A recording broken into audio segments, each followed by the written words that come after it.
The views and opinions expressed in the following podcast do not necessarily reflect those of the producers, the affiliates, or digital platforms hosting this podcast. All content is for the purposes of education, conjecture, and at times entertainment. We promote inclusiveness and diversity. Enjoy the show. Welcome to Into the Deep with Jay Costa.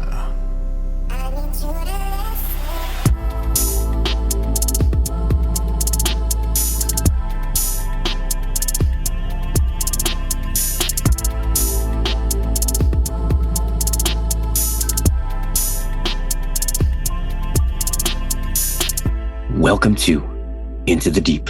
I'm Jay Costa. I am honored to host today's guest. He's a best-selling author and world-renowned researcher in lost ancient civilizations. Today's guest is Brien Foerster. Brien has written a myriad of books and has explored more than 100 countries, researching and writing about ancient, mysterious, megalithic works found in Peru, Bolivia, Mexico, Egypt, as well as the perplexing, ancient, elongated human skulls of the Peruvian Paracas culture. We talk about so much in this episode, everything from the enigmatic Tiwanaku to the laser-perfect precision found at Pumapunku, to the possibility that even extraterrestrials could have built Machu Picchu. So, join me as we seek light and journey into the deep with Brien Foerster. Enjoy.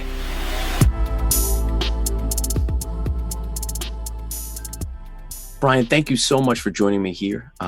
If you could, for our listeners and our viewers, I know who you are, but if you wouldn't mind sharing who you are and what it is you do, my friend. Sure, Jay. Well, what I do is I explore ancient, mysterious places all over the world. I'm based in Peru and have been for about 15 years because Peru has probably more ancient enigmas than any other country on the planet. And my fascination with this stuff started in childhood with ancient Egypt, from National Geographic and things like that.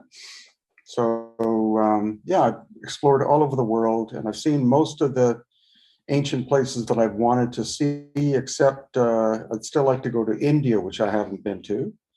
And there are a lot of megalithic sites in India that can't be explained by conventional academia. So, I've been to Lebanon, Bolivia, many places.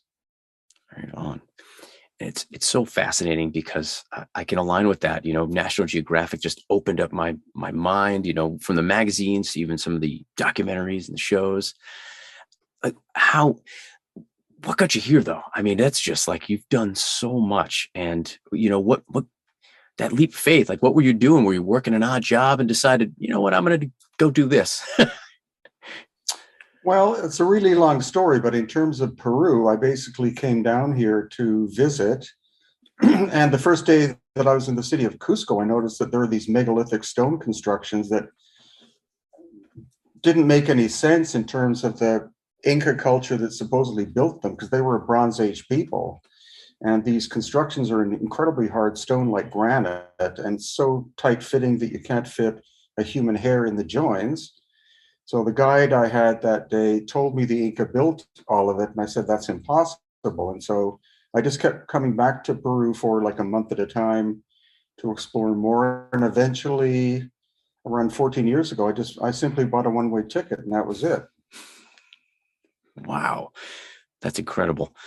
And have you found that where you are at now in life versus, that 14, 15 years ago, like, have you uncovered more mystery than you realized? Did you realize how deep this rabbit hole was going to go? Well, of course, I started with all of the conventional places like Machu Picchu and other major locations in Peru. And over the course of time, because I know a lot of local people who know places that are off the beaten path, I've been able to see almost everything that I've ever heard of or haven't heard of so far.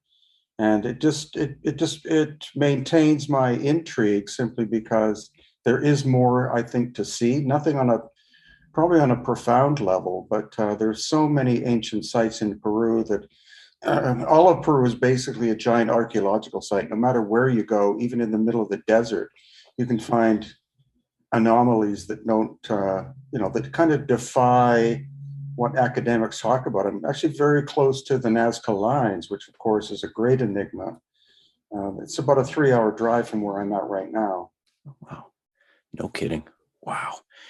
So I've got to ask, if in your opinion, do you feel that with Machu Picchu, was it built for Pachacuti, in your opinion? No, I think it's pretty obvious. I've been there about 90 times now, and I'm not discovering anything new as of late, but it's really obvious when you look at the construction that the Inca discovered the site probably at the time of Pachacutec, say in the 1400s, and then they built a massive city around what they found, because the center part is megalithic, consisting of huge granite stone blocks that interlock, and then all the rest of the site you can see the Inca were capable of. So it's like a lot of the ancient places in Peru. The central core part is a megalithic site that was built by somebody else, and then the Inca adopted it and built, a city or a protective system of walls and terraces and things around that central core. Interesting.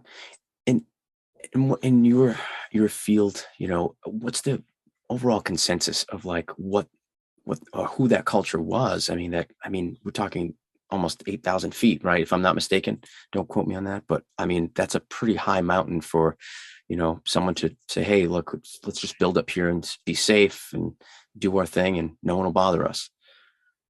Well, the interesting thing about Machu Picchu is that all the mountains around it are domed. It's all granite formation like that. Machu Picchu, it looks like somebody came and cut the mountaintop off in order to build the central site.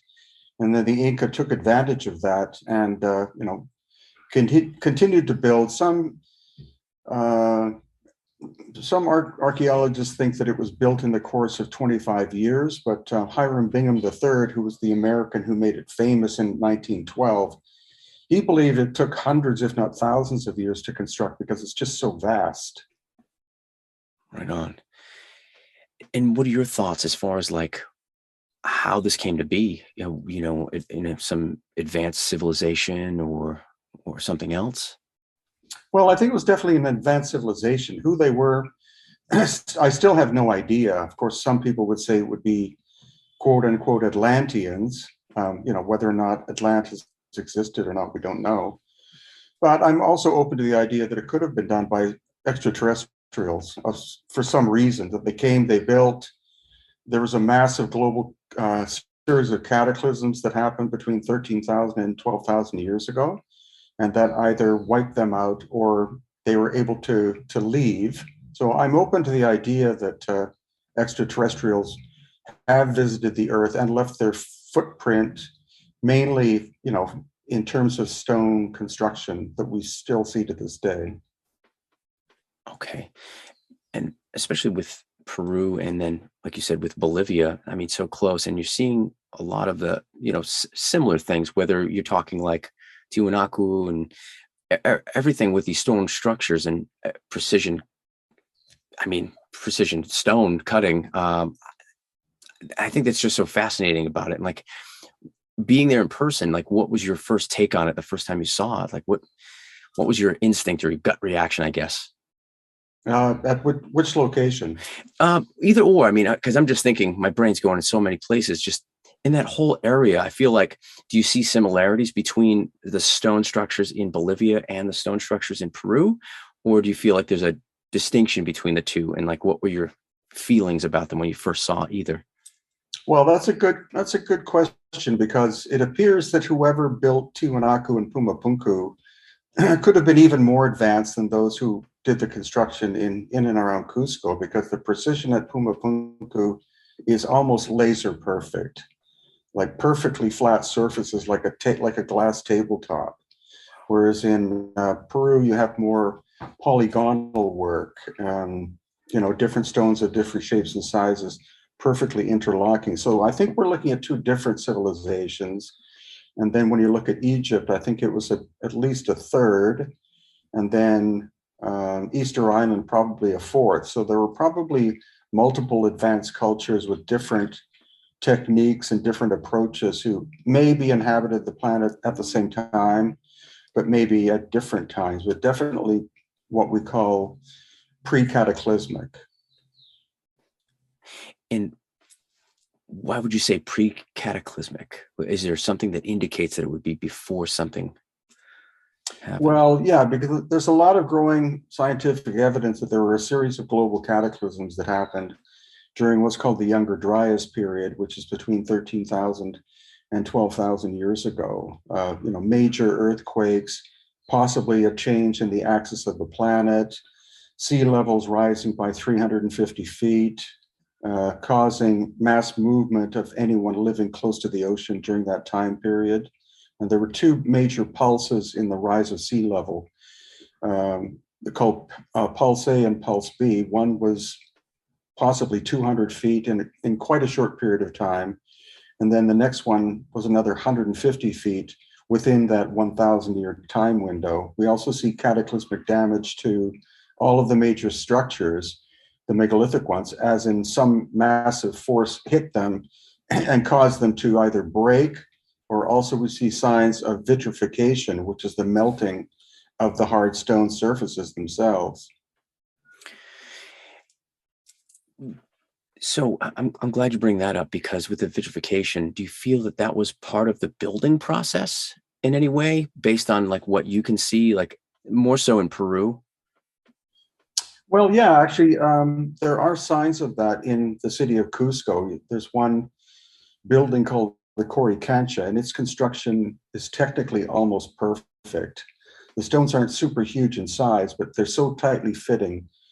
And along the horizontal surfaces, you can see a glassy appearance at the joints, and not in the verticals. So that would look to me as if during the process of construction, they were using some kind of, they had some capability of being able to soften the stone temporarily so that these stones would interlock like that so perfectly. Yeah, I mean, just seeing some of the lines in between the stones, and just like how there's no rhyme or reason. It seems like there's nothing. It's pretty asymmetrical. It seems. Mm-hmm. So, and then versus with Bolivia, where you're saying there's more precision, would you say there's more symmetry with some of the construction? Well, the problem with Tiwanaku and Pumapunku is that they were definitely damaged by some kind of cataclysmic event. There could have actually been a giant or a tsunami in Lake Titicaca that came from the north and actually buried the whole site in mud, because Poznansky, who was the Bolivian archaeologist who spent 50 years there, he more or less uncovered Pumapunku. It seemed to have been buried in this quite a few feet of mud, and so he took 50 years to slowly uncover it. Tiwanaku was exposed to some degree because there are giant pillars that are as much as 30 feet tall that would have projected through this mud covering even when the Tiwanaku civilization, which is what it's named after, found it around 100 AD. Wow. It just makes so many people wonder, like, what's still buried, right? What's still left to be discovered? Well, actually, they did a drone study of Tiwanaku and Pumapunku with ground penetrating radar, and they found that there are several layers underneath the present structures that we see on the surface. So there are large chambers that are still underground, but the Bolivian government, for some reason, doesn't want to do any excavation, and they don't really want to admit that there is all of this work that is still yet to be uncovered, if they had the guts to do it. I wonder why that is. It's mainly political, because the presidents of Bolivia believe that their ancestors, who were the Aymara people, were the ones who actually did the construction work 2,000 years ago. But they were at best a Bronze Age people, and you would need to have very advanced technology to be able to do any of the stone manipulation that we see. Also, there are two quarries for the stone. There's a gray stone called andesite, which comes from a volcano about 60 kilometers to the northeast, or 40 miles. And then the red sandstone, which are these giant blocks, some weighing over 100 tons, are from a quarry about 8 miles over the mountains to the west. So to think that a Bronze Age people would bother to do that, to do that kind of work doesn't make any sense at all. So it's simply a political cover-up. It was an international team that did the drone work, so it is possible that there will be pressure from UNESCO or other international bodies to recommend that there be more excavations done, but I think it'll require a change in government. So it sounds like they're fearful of a change in narrative of what they've believed for so long to be what their history is. Yeah, is. Definitely. Yeah, and Poznański was very progressive in his work. He wrote 2 giant volumes of drawings and writings about the site of Tiwanaku and Pumapunku. And he suggested that the sites were as much as 17,000 years old. But of course, he was academics destroyed his career because he made such an outlandish statement like that, because they all believe again that it was built between about 100 AD and 1000 AD. And going back to you saying the quarry, and then that also that site, volcanic site for some of these stones. What do you think the purpose was? Were they deliberately seeking out these specific types of stones and bringing them to the site? What has there been anything you've uncovered that kind of leans you in any direction, and why they would choose these specific stones? Yeah, well, what's quite intriguing is that the Reds. I've been there a number of times with a Tesla meter, which measures magnetic fields, and the red sandstone is completely neutral. If you put the Tesla meter very close to it or run it along one of the sandstone blocks, you don't get any reading whatsoever. But with the andesite, the meter, even a simple compass, will go very erratic. So it seems to me that the foundation was built of sandstone because it was neutral. And then on top of that, you had the andesite. And I believe that it was a giant energetic system of some kind that was constructed that utilized the Earth's natural magnetism, and that the andesite is naturally magnetic because it does contain magnetite. So I think it was that they built it to create some kind of force field within the structure itself. For what purpose? There are all sorts of different speculations. Some believe that it was used to enhance seeds to make them more productive, or it could have been done in order to create an alternate field of energy so that you would be in an alternate state of consciousness if you were within that field itself. So I'm going back in November again, which first time in almost 3 years. So it'll be interesting to see, what they've done to the site since the last time I was there. Yeah, I bet. And I just, obviously there's just so many questions because, how, we tend to think in such a linear way of like how cultures and civilizations are. And like, so they weren't as advanced as us, but clearly they had a knowledge or knowledges of things that were going on. But yet we have no record. I mean, even just with the Inca, there was no written language, but I mean, just predating that, I mean, how, why wouldn't even the presidents of Bolivia want to find out the truth about these things? I just don't understand. Well, again, for them, in Bolivia, it's a political thing. Yeah. When the president is inaugurated, they always do the ceremony at Tiwanaku itself, not in the city of La Paz. So again, it's an homage to his ancestors. I see. Even though that's kind of misdirected, because the more I visit there, the more I take people there on tour, the more the information is being shared to the general public that obviously something very advanced happened in that location in terms of its construction and also destruction. Right. Going back to something you said earlier too, and then a lot with, a lot of the field research you've done too. And we're talking like with like the elongated skulls that are seen in that region. And you brought up a point earlier about the possibility of extraterrestrial help with some of these things. And I can't help but think of, Nazca lines, So walk me through, like, what's that process like when you're trying to gather that kind of research and maybe you're met with opposition for people who don't want to even discuss the possibility of extraterrestrials? Well, of course, if you bring the idea of extraterrestrials up in an academic setting, you're automatically discounted as being, a nutcase, even though they can't explain it with their conventional knowledge. So that's why, I'm not convinced about extraterrestrial involvement, but my mind is open to the idea, because if you can't explain who did it, you have to open up all the possible ideas. And since the work is so incredibly advanced, in some ways more advanced than what we can do today, then I don't, if you can't name the civilization who did it, you have to have your mind open to any possibility. Yeah. I think that's where a lot of folks get stuck. Is some folks, I don't know why, just don't want to dig a little bit deeper. They're fine with whatever the narrative is, but yet you're wired differently. I think I am, other people are, but what do you think that is within us that wants to still uncover and find out the truth? Oh, I'm sorry. Could you ask that again? No worries.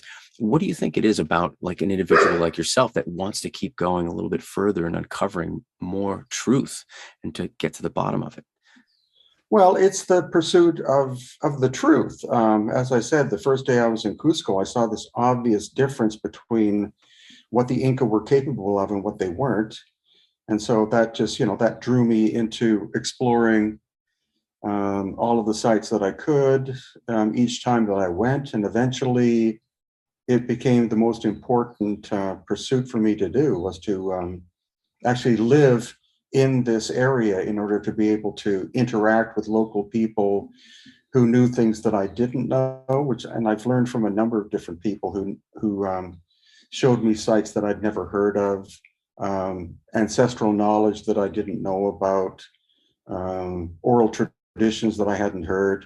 And I put as much weight on oral tradition as I do on academic study, because oral tradition has a tendency to describe what actually happened in the past. Maybe it's been turned into mythology or fiction over time, but there's always a foundational truth to this stuff. And a lot of the oral traditions can get very esoteric and some would say kind of cuckoo, but it always starts with a grain of truth and then is expanded upon, or in some ways maybe corrupted over the course of time through improper passing down of knowledge, or fabricating onto something which is based on fact. So that's what keeps me here, because there's still more to know. There's still more that I want to study, and I love showing these places to Peruvians and foreigners alike. It's fascinating, because when you're at these sites and you're finding out about these sites, like you said, when somebody else or some other folks were introducing you to these new places, you're learning these oral traditions. Have there been those aha moments for yourself where you've connected some dots based on what you've observed and absorbed from, the conversations and the observations? Oh, definitely. More so, not as much now, but more so in the past.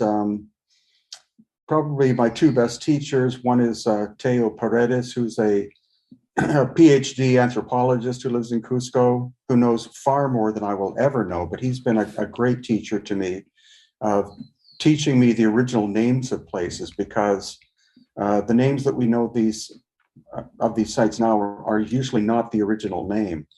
So when you can learn the original name, that's a description of what the site is and was, and probably its function as well. So there is a major site called Sacsayhuaman, which is outside of Cusco, that probably has the largest megalithic wall in the world, but that's not its original name. That's a corruption due to translation by the Spanish. So its original name was probably Sacsayuma, which means the place where the heart and the mind come together. And that, like the unification of of the left and right brain. So it was probably an incredible ceremonial spiritual learning center for the Inca. But again, whoever built it, had capabilities way beyond what the Inca had. And it's an amazing site because people don't understand how big it is until they're actually on location. You can take lots of videos and pictures of it, with people for scale. But when you're actually interacting with these giant stones in person, it's an otherworldly experience. I can only imagine. And do you think that, going back to the use of particular types of stone has an impact on, that energy field and maybe how it's impacting, the environment? Yeah, I think so, because it seems that most of the stone that was used has a high quartz content. Even, sandstone does, of course, but also granite and basalt, which are the main stones used around the city of Cusco. They're very high in quartz content, and we know that quartz has a piezoelectric, energy producing characteristic. And the quarry for the basalt is, or basalt, is about 45 miles away from the city itself. So you're talking millions of tons of stone that were moved from this one quarry because of its high quality to the city of Cusco to make these massive megalithic constructions. So that that couldn't have been done by llamas or by people with carts or sledges or something like that. What are your theories on how they got this stuff transported? I think it had to be levitated, Yeah. or neutralization of gravity. Thinking in the sense of maybe using sound or frequency or sound, or using some sort of other device that maybe, I think both. I think it was frequency and also a technology that created that frequency that was able to match some characteristic in the quartz itself, most likely, that made the stone's weight neutral. Because it's so fascinating that we hear about these different stones and the quarries being so many miles away, and we don't, not us, but generally speaking, general public, most people aren't really thinking about the fact that they're trying to move these massive stones and these megalithic structures that, just how many hundreds of cubic tons, and they're not thinking about how they were transported and how they moved them from a different location. And that brings up so many points. Yeah, and that's the problem. The problem that I have is that most people who visit Peru, they'll hire a local guide, but the local guide will have gone to tourism school and or university, and whatever their professors taught them is what they spout out. And that's all based on Western archaeology. Again, they're not really allowed to talk about what their grandparents taught them. At least they're not allowed to say that in public. And so most visitors literally don't ask questions like, how is it possible? You say this block weighs 10 tons. How would you move it over a mountainous surface? They simply don't ask. They just simply absorb whatever the guide has to say. And that was the difference with me, is that automatically the first day I was asking my guide questions like, how is it possible? And he was like, I don't know, and I looked at all the academic papers about theories of how it was done. None of it made any sense. And that's what drew me into this mystery in the first place. And I love that, because I think there's still so much more for us to learn. And I'm still fascinated by the mystery of it. So thankfully there's individuals like you out there who are actually, in the field doing the work and trying to uncover things for people so that we can learn more and have a greater understanding. So I appreciate your work. Yeah. Oh, my pleasure. And I'm very proud to say that there are quite a few people younger than myself who have YouTube channels now, to some degree based on videos of mine that they watch. And so, they've been drawn to Peru and Bolivia and Egypt and other locations to see for themselves to some degree what I've been showing to the public, and then they make their own videos based on that, and it's creating quite a wide audience globally now, which is wonderful. So that, that's the main thing that I have enjoyed doing, is being able to influence others to think and question and explore on their own to see, what it is I and others have been talking about. And have you found that any of your desires or your goals now, today, are different than where they were maybe that 14, 15 years ago? Well, 14 or 15 years ago, of course, I was just starting out with this stuff. And so I was hungry to see whatever I could and explore as much as I could. Now, mainly because of COVID, I've had no opportunity to travel about for a couple of years. So it's starting up now. Peruvian tourism is picking up very, very quickly now, which is wonderful. So I'm able to get back out and see things. We have a major tour happening in November with people coming to see Peru and Bolivia. So since I haven't been to these places, at least Bolivia, for 3 years, it'd be interesting to see if there have been any new developments, especially at Tiwanaku and Pumapunku. Right on. And what kind of developments are you hoping for? Like, is there something that maybe the last time you were there was kind of left unsettled, and you're hoping that maybe someone has a little bit more info on? Well, I want to see if they've done any new excavations or not.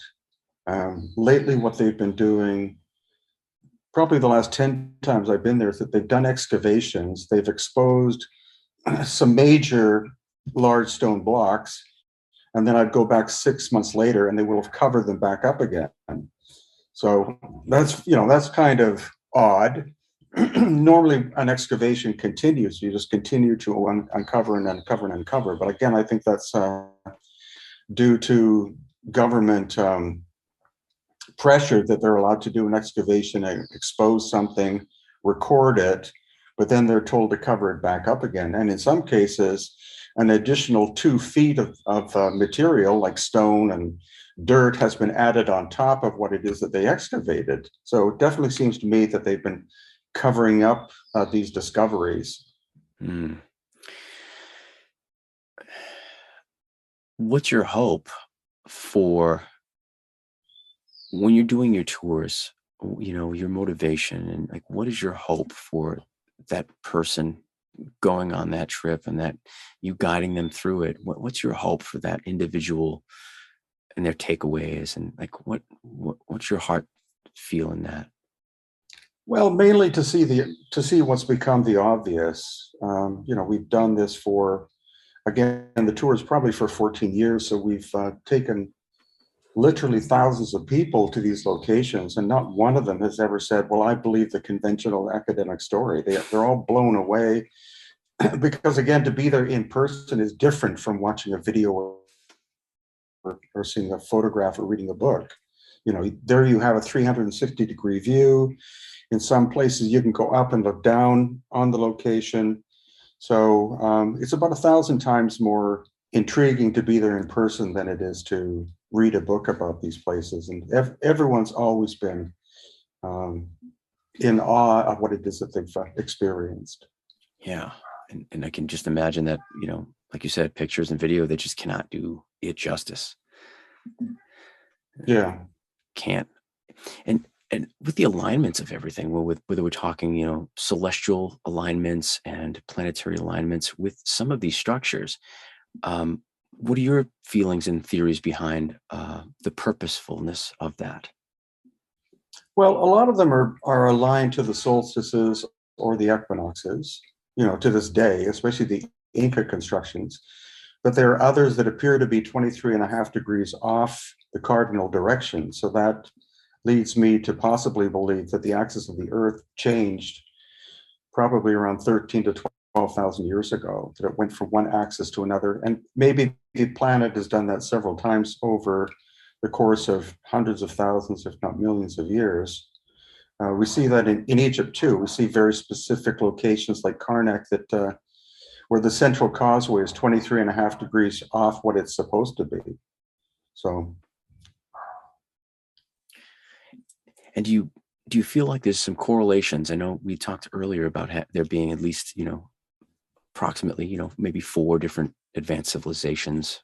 But do you feel like there's a correlation whether those might have been around the same period, since they're off in the same amount? I would think so. Um, yeah, but how many different times the axis of the Earth has changed, I'm not sure. But there's a guy who does YouTube videos whose name escapes me at the moment, who's done major analysis of most of the ancient sites on the planet, and he's figured out that there were 5 different positions of the North and South poles over the course of, I think, 250,000 years. Wow. And so he assigns the original dates of these different locations to these different positions of the axis. Interesting. Gosh. And I mean, that would change a lot, obviously, for the way things are, positioned, built, so on and so forth, meanings throughout, millennia. Mm-hmm.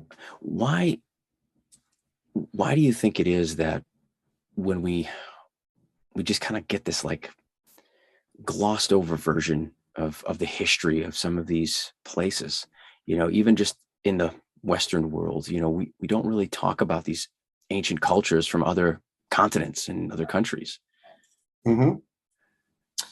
Well, again, I think the main thing is that academia in general is kind of stuck with what they believe. I recently put a video on my YouTube channel about excavations at the quarry at Baalbek in Lebanon, where they've recently exposed a 1,600-ton block.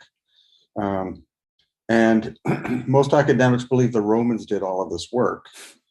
And our first guide, I've been there twice. The first time we went with a local guide, she said that the reason why the Romans did work on such a massive scale at Baalbek was they were trying to impress the local people, which doesn't make any sense at all. So after about 3 hours, we were able to convince her that there was the possibility that the Romans came much later and built on top of the megalithic foundation that exists there. It seems to be prevalent that where there's a younger or newer culture that comes along, finds these ruins, builds upon them, whether we're talking temples, sometimes it's churches, it's all these different things, because they're either seen as power centers or what have you. But we lose a lot of that in translation, to your point earlier, with language and the oral traditions. Mm-hmm. And I find it fascinating that we wouldn't want to know the origins of something. We just kind of gloss it over, and then we just bring in this new story and this new narrative of like, no, this is what it is. Stick with this. Pay no attention to that. Yeah. Well, what's fortunate again is that people are starting to wake up quite quickly about this, and the more people are able to go to these ancient locations and see for themselves what I and others have been talking about, the more the information is spread, the more the academic paradigm is starting to break down because it doesn't make any sense, or at least we're being given a very limited history of quote unquote human works on the planet. And so as time goes on, more and more of this is being exposed. And I think that, that's a great thing for future generations. And I love the fact that you brought up earlier that, you're open to these ideas. You're not necessarily saying like yes or no, but you're open to the ideas, whether they're humans, whether it's extraterrestrial. And, in your theory, with everything there, I mean, with the Nazca lines even, what purpose would it be for a group of people to create these wonderful pieces of art that are so miles and miles that you can't even see when you're making them on the ground? Well, that's the big question, but it seems quite obvious that the Nazca system was built between 500 BC and 500 AD. The first culture that was there were the Paracas, who were the ones with the elongated heads, and they created approximately 1,600 different geoglyphs, not as much in Nazca, but north of Nazca at a location or area called Paupa. So if you fly in a plane over that area, it's impossible to photograph all you're looking at because there's so many of them, they go by so quickly, and they're all on top of little mesas. And then later, the Nazca replaced the Paracas culture, and they were responsible for the really giant ones like the hummingbird and the spider and those ones. And those are all in Nazca itself. But it's a very complex system built by two different cultures over 1,000 years, probably for different reasons. But yeah, the main thing is that you cannot see them from the ground. You have to either be in a hot air balloon, or you have to be on top of a mountain, or you have to be in an airplane to be able to see them. So how they were coordinated and how big a workforce it would require are still mysteries to this day. And the whole area is very incredibly arid. It's the northern part of what's called the Atacama Desert, which begins in Chile. So there's basically no rainfall. In order to get water, you have to dig into the earth in order to be able to tap underground streams and rivers to be able to get water. And that was the genius of the Paracas and Nazca peoples, that they were able to tap into underground aquifers. And that's the only way they were able to survive and actually thrive was because of discovering the underground water. And the Paracas were astonishingly successful at agriculture in such an incredibly desert area that they actually had quite a large population from about 500 BC to 100 AD. It's fascinating that they were, able to, and determined to be able to find a water source, and and where they got that knowledge to be able to search for it. That intrigues me as well too. And I think about the intrigue too of are the Nazca lines just made because there's this inherent nature within humans that maybe there's something above us, and so we're just creating this artwork for the gods, or is there a purpose? Is there a reason? Those are the questions that I ask. Yeah. So it's just it moves me, and what it inspires people, and that's why, earlier asking you your motivation, your inspiration from early on to where you are today, and what keeps you going. It's great that you're still just this passionate about what you're doing today. I love that. Oh, thank you. Yeah. And do you have any, and you've got a lot of books out. Do you have future plans? Are there any new books on the horizon? I don't think so. I've written 37 books, which is a lot. And the only subject I can kind of think of would be maybe a book about ancient Israel, because there are, aside from the biblical locations, there are also some megalithic constructions that are not properly understood in Jerusalem that I'd like to see. And then also, as I said, India at some point in time would be a great subject matter, because there are cave systems there that could not have been done by the whole host culture that we think of, because they're just massive in scale, very hard stone, in the bedrock. And so that would be another possibility. But aside from that, not really. I'm still making videos and probably will continue to do so for the time being. Yeah. And where can folks find the YouTube channel? What's the handle on that one? It's my name, Brien Foerster. Perfect. Awesome. Definitely enjoy a lot of those videos, and implore people to check those out. Those are great. And do you bring a large crew with you? Is it a small crew? Is it just you? What's that look like? Yeah, it's just me. That's awesome. But I have done a number of documentaries for Discovery and Ancient Aliens, and that would involve a crew of 4 or 5 people coming down from the US in order to film.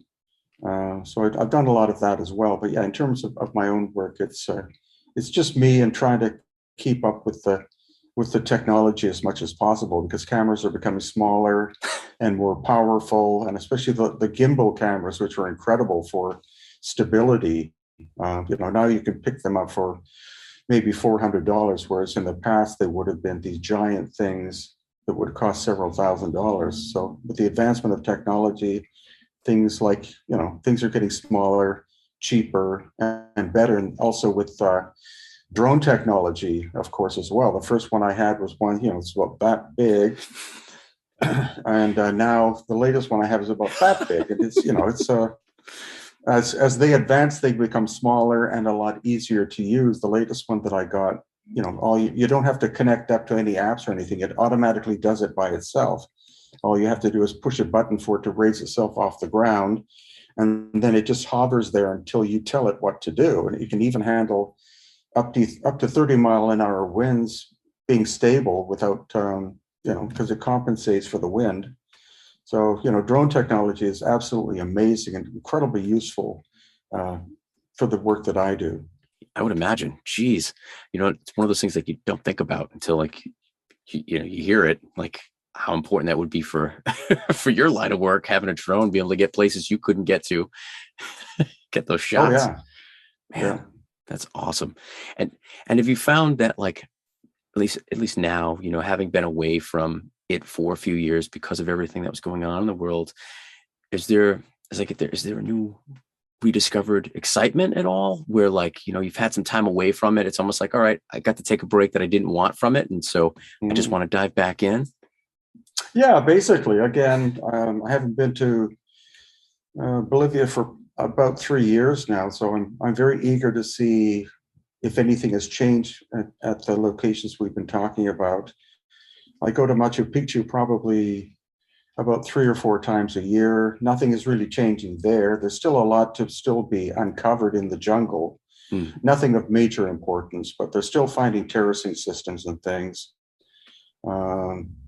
So yeah, I have a very close affinity with these locations. Peru is my home now. I couldn't think of living anywhere else at this point, because it's just it holds my imagination. The elongated skull research will probably continue still. We've done a lot of DNA testing. Whether I'll do much more in the future, I'm not sure, but I'm in the area where these ancient people lived, so I'm in the right location if any new discoveries are made, or if I have a number of sources of people who have been able to show me artifacts from this area, which and elongated skulls and things. So that, that's an ongoing thing. So no, I'm very much at home in Peru and plan to stay here. That's awesome. And I love the fact that you especially with your research, you try to you delineate between what is like an elongated skull versus one that would show binding, or, the differences between them. And I think that's important, that enough people aren't talking about, is that there are differences between what those skulls would look like. No, definitely. We've pretty well proven that the original Paracas people were born with elongated heads. I've seen a number of newborn babies that had elongated heads, so that discounts the idea of cranial deformation. I've even seen drawings of 7 to 8 month old fetuses that show elongated heads, so that dismisses cranial deformation. So obviously in the beginning, people looked like that, and later descendants wanted to emulate what the ancestors looked like. So that's when they began the cranial deformation process. Absolutely. And I mean, the first time you saw one, in person, what was that like? Well, it was in a little museum run by my mentor, who died a couple of years ago, but it was a mummified elongated head. And I come from a biological background. I have my degree in biology, and I just looked at that and I said, I don't think you can bind, because I was told the story that it was a bound head. I thought it's too big and too complicated to be bound. And that's when he introduced me to being able to see these in person. Before, I saw them on TV and stuff, but it's quite different to be able to see them in person. And over the course of time, I've seen hundreds of them now. So as I said, some that were fetuses, some that were newborns, some that were 2 years old, etc. So you see the clear delineation between what a natural elongated head looks like, and then the beginnings of binding, and then the late stages of binding. The transition from the Paracas to Nazca. When you get to the Nazca time period, which is beginning around 100 AD, that's when cranial deformation ended. The Nazca looked like the average Native American person. Also, the Paracas nobility had dark red hair, which has been proven to be genetic. But when you transition into the Nazca, it goes back to black. So, the intriguing characteristic of the Paracas died out. And even amongst the Inca, there are testimonials that when the Spanish first arrived in Cusco, they saw people with elongated heads, and when they found out the process that created that, they automatically made it illegal. So that process amongst the Inca also died out. Also, stories that the Inca had, the nobility had dark red hair, not black hair. So, that makes the genetics of even the Inca much more complicated than simply being an Andean people who very rapidly developed a very advanced social system.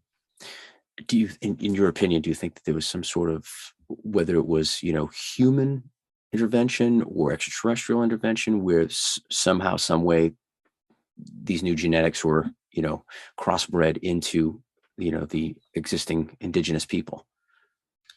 Well, that's the mysterious thing, is that the Paracas suddenly appear on the coast of Peru around 800 BC and disappear 100 AD. So that's far too short a time period, excuse me, to be evolution of some kind. They suddenly appear from nowhere, then gradually disappear. So again, I'm open to the idea that they may have been descended from either an ancient civilization that was terrestrial or an off-planet civilization that found their way to this area and gradually had to mix into the local indigenous population for survival. I've written 3 books about the elongated skulls now, and I've documented a lot of anatomical characteristics which makes them quite distinct from being Homo sapiens sapiens. And folks want to buy your books, where can they find you on the internet? They're at Amazon. Perfect. Awesome. And what's the best website that folks can find you at? HiddenIncaTours.com. Awesome. That has links to all the videos, to the books, to articles I've written,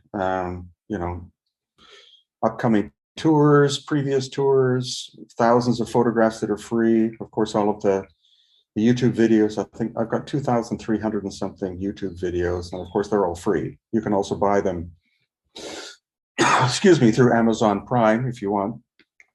Excellent. And what's the one thing you would want to share with anybody if they're going to travel to see some of these megalithic structures? Like, what's something important that people should keep in mind? Well, I think if you simply watch, some of my videos or those by some people I've influenced, such as Ben of Uncharted X or Jimmy of Bright Insight or Johanna James, you'll see we're all talking about the same thing. We're showing the clear distinction between what the known civilization could do and what they must have inherited. So, in terms of the Egyptians, of course, we see the clear difference between what a dynastic construction is and what a pre-dynastic construction is. And even some of the, younger archaeologists in Egypt are now starting to watch my videos. And they're seeing that they haven't been told the whole story. And the same thing whenever I go to Machu Picchu, some of the guides there will come up to me and say, "Oh, Brien Foerster, I've been watching your videos. Thank you. I had no idea that, my homeland had such a complex history because I wasn't taught that in school. I was taught the Inca or other cultures did all of this stuff. And now I can tell from watching, what you've been showing that clearly there were advanced people in the past that had to have occupied the area first.